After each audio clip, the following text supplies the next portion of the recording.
Thank you very much. Merci beaucoup pour cette excellente présentation. J'aimerais savoir si un patient a des métastases disséminées d'une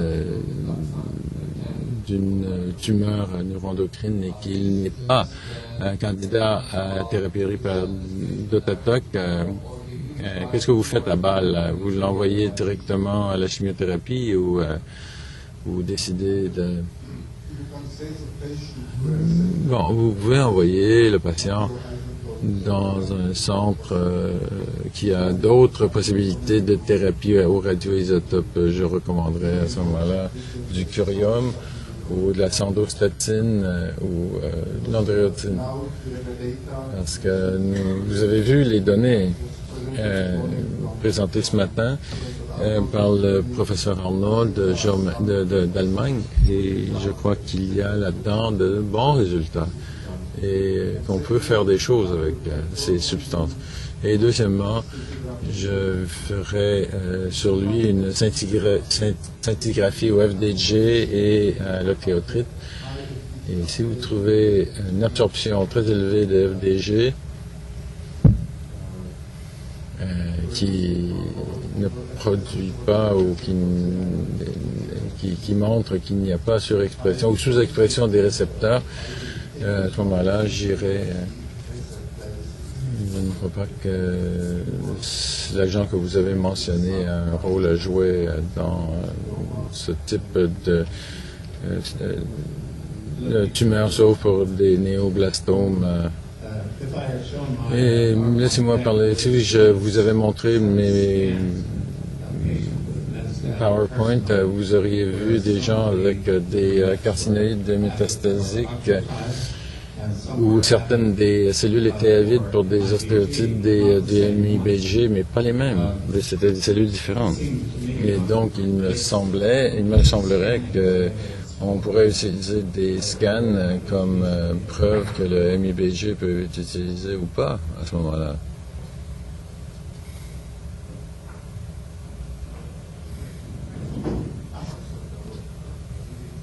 Je m'excuse, j'étais en train de lire la...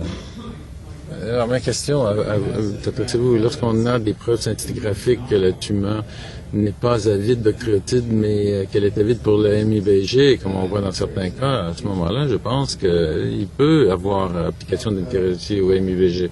Oui, bien sûr, mais encore une fois, si vous travaillez avec de l'indium et vous n'avez pas... Vous savez, le indium n'est pas aussi sensible que le gallium d'Otatoc.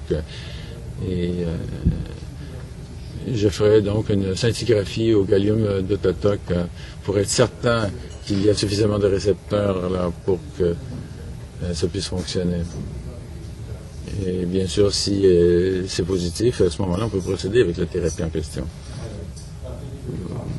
Bonjour, merci pour la présentation. Je me demandais, vous avez parlé de réaction à 85%. Est-ce que c'est les plus petites tumeurs qui réagissent ou est-ce que la grosseur de la tumeur compte pour quelque chose? Et est-ce qu'il y a des critères ou est-ce que tous les patients sont traités de cette manière ou est-ce qu'il y a une série de critères pour entamer une thérapie systémique?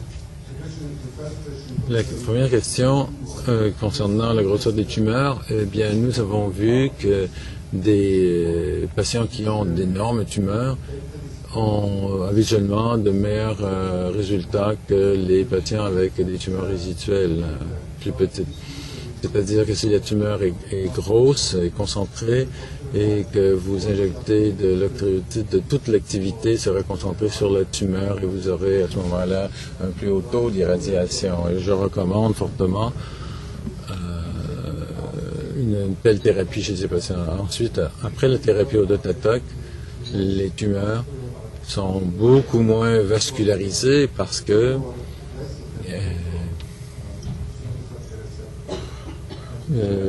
on a éliminé les récepteurs de sur la tumeur. Et donc, si vous trouvez un patient où la tumeur s'est rapetissée, nous recommandons une deuxième étape à ce traitement pour des tumeurs plus petites ou pour une maladie résiduelle. nous recommandons un autre isotope plutôt que de l'yttrium à cause de la toxicité moindre.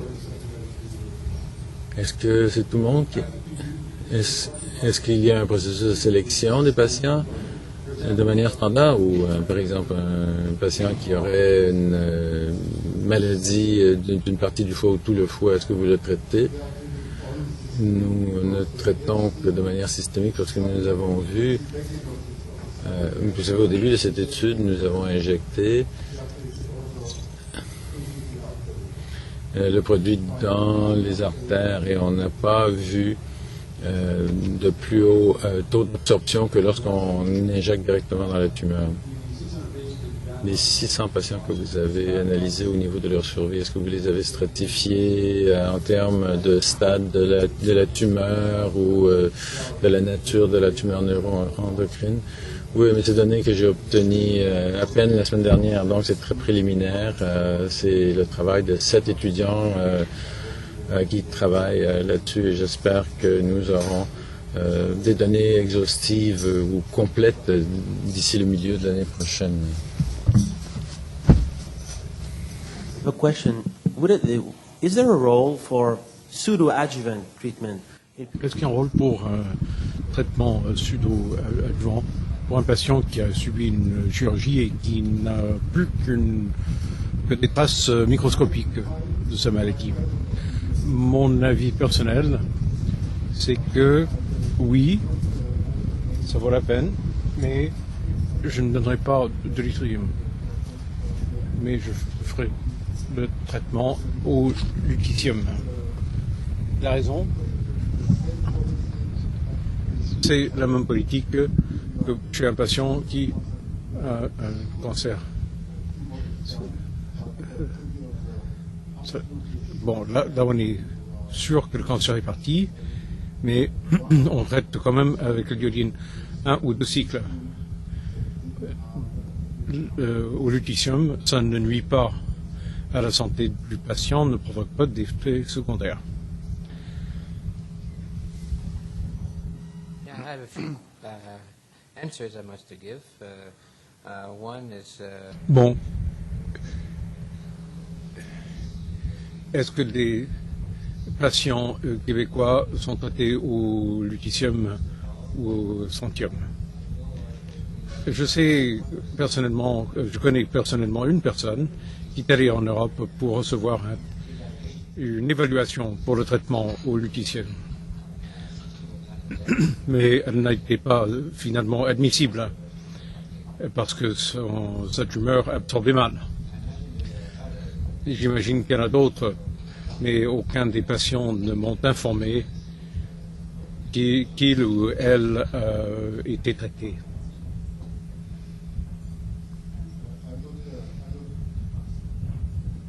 Excusez-moi. Oui, en complément de question.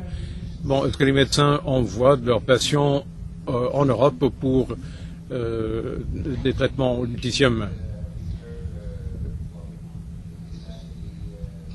Bon, le médecin traitant, c'est lui qui fait l'envoi en consultation. Je ne reçois pas beaucoup d'informations sur le cheminement du patient.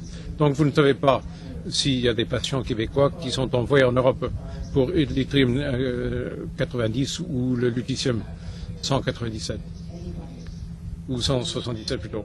Bon, contrairement au Québec ou à l'Ontario par exemple, sur 15 patients de ces 4 dernières années qui ont été envoyés de l'extérieur de la province en Europe, 9 sont allés à leurs propres frais. Mais le traitement est payé par le gouvernement ontarien. Merci. Bon, est-ce qu'il y a une étude qui compare le DOTA avec l'interféron? Non, mais l'interféron a été éliminé de la thérapie à cause des effets secondaires. Et l'interféron n'est même plus utilisé en Suède. Une autre question. Pourquoi est-ce que le DOTA n'est pas autorisé au Canada si ça guérit des métastases? Et comment est-ce que cela empêche ou agit au niveau de la récurrence des métastases, de la réparation? J'en ai parlé un peu. Ce qu'il faut pour faire financer ces études, qu'elles soient diagnostiques ou thérapeutiques, c'est travailler avec les ministères de la santé des provinces, parce que ce sont les provinces qui financent les systèmes de santé.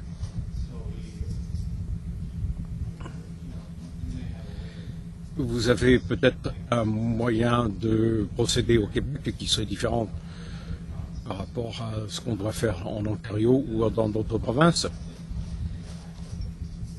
Je crois qu'il faut simplement maintenir une certaine pression, aller chercher les renseignements sur la façon de procéder. Pour nous, c'est impossible si la province n'accorde pas de fonds. Deux autres questions qui sont assez semblables. D'abord, la préparation pour l'octreoscan au niveau alimentaire. Bon, il y a une tumeur qui s'appelle l'insulinome. L'insulinome est une entité, si on donne de l'octréotide, ça pourrait aggraver l'hypoglycémie chez le patient.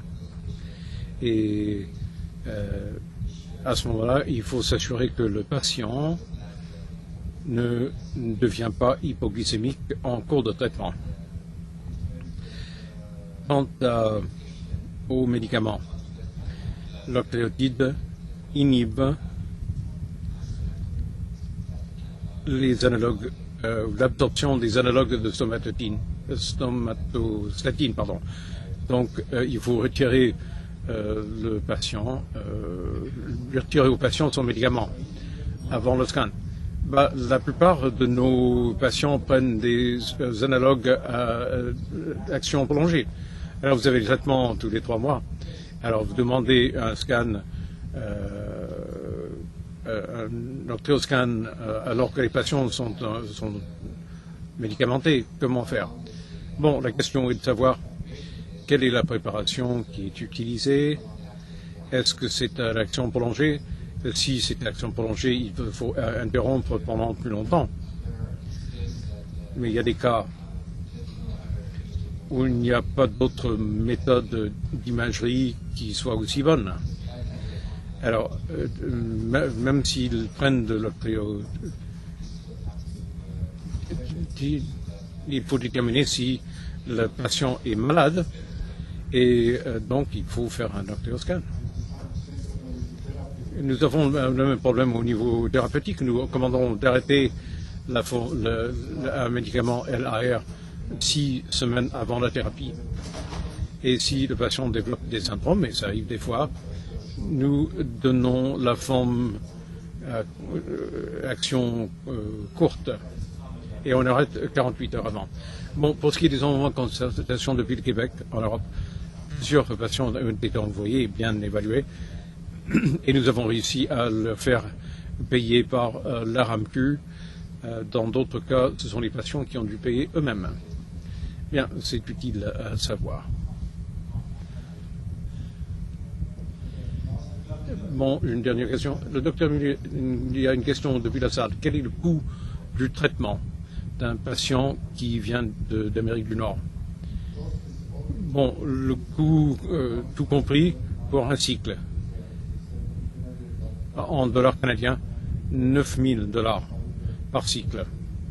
Ça comprend tout. L'hospitalisation, la thérapie et les scans.